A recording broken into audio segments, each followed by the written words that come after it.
It does seem like the back-to-school season for school year 2021-2022 will be in full swing, Brian Sozzi, by the time we get into July and into August. I know you talked to Foot Locker CEO Richard Johnson yesterday about how that company, among other retailers that we've really seen enjoy a nice boost here through the spring, how they're thinking about the first normal back-to-school boom they've seen in 2 years.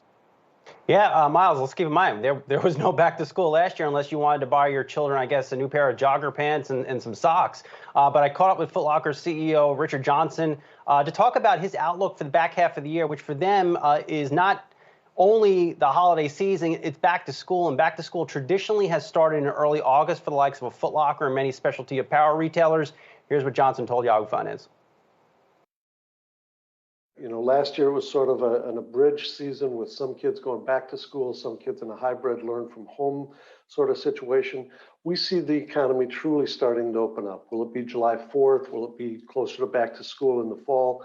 Not sure. But again, our consumer loves a fresh pair of kicks, right? They want the coolest product that they can possibly get. Our vendor partners continue to bring that to market, and we're going to serve our customers, whether that's digitally or in our stores.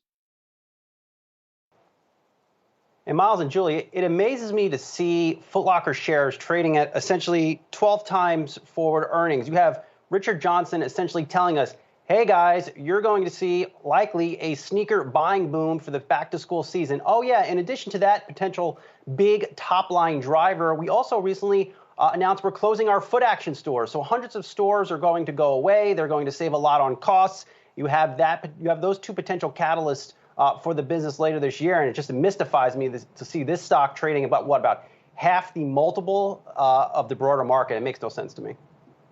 I mean, also when you're talking about kids' shoes in particular, you know, there's now what's become this sort of conventional wisdom or an old saw that we lost the last year.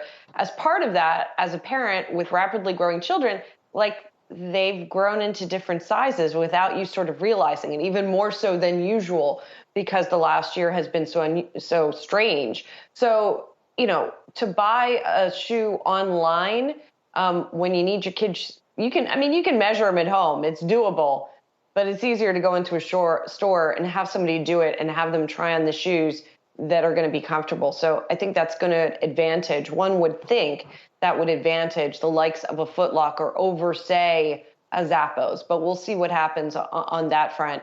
I always like trying on shoes in person myself, so maybe I'm just projecting. Julie, what type of sneakers do your kids like? And I ask that, you know, Foot Locker's calling out strength in Crocs. And this story, this comeback story that is Crocs, it continues in a big way. I mean, listen, my kids have been Crocs kids since they were little because they're easy to put on and run around in. My older guy plays basketball. He's a Kyrie guy, so we'll see if that continues as he gets older. I mean, Myles Udland's a little bit of a sneakerhead too. I don't know what he's wearing these days.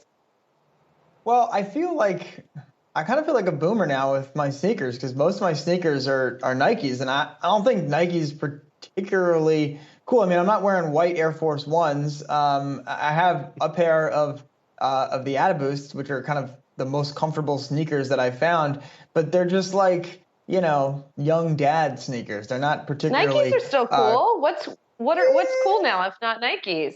I don't know. What's the next thing? I don't know. Like when I'm out, like I have a pair of Jordan 1s. I have Jordan 4s. I have a pair of the 270s. I have like old Prestos from 2015 or 16.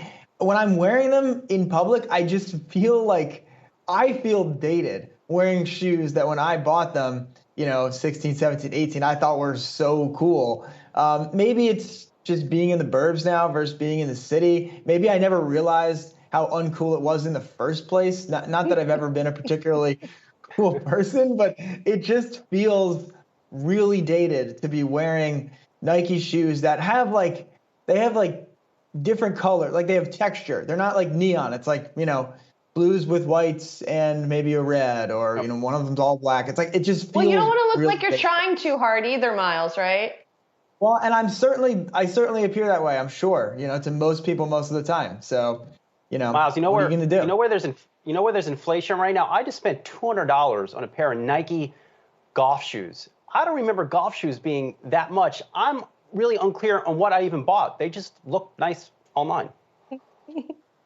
The golf shoes I wear, Saz, are $120. They're Nikes. They're the Roshi Pro. They're great. I don't know what you were buying. I've never felt the need to spend that much on golf shoes. But just finally, before we got off track here, Saz, thinking about Foot Locker though, I mean, 5 years ago the problem with this story was that it was mall based. I know they're closing their Foot Action stores, but that's still that overhang is still on the stock. And you talked about the multiple, trading at a discount to the overall market. I mean, the mall thesis hasn't just disappeared during COVID. And it's not just Foot Locker or Foot Action being closed down, Myles. Foot Locker, I think, doesn't get enough credit for the active pruning of their portfolio. Sure, they operate thousands of stores around the world, but in many respects, those stores are profitable, they're making money, and they're in some of the best locations. So I think over the next 3 to 5 years, you're going to see a vastly different Foot Locker. They have hundreds of leases up for expiry, and I wouldn't be surprised if they move to close a lot of these stores down and just look to cut some costs. All right, there you go. Everyone loves talking about what's on their feet. Of course, I haven't done this show wearing shoes in about 15 months, and I don't know when the next time will be. So that'll be our next indicator on when it's time to refresh the closet on that front.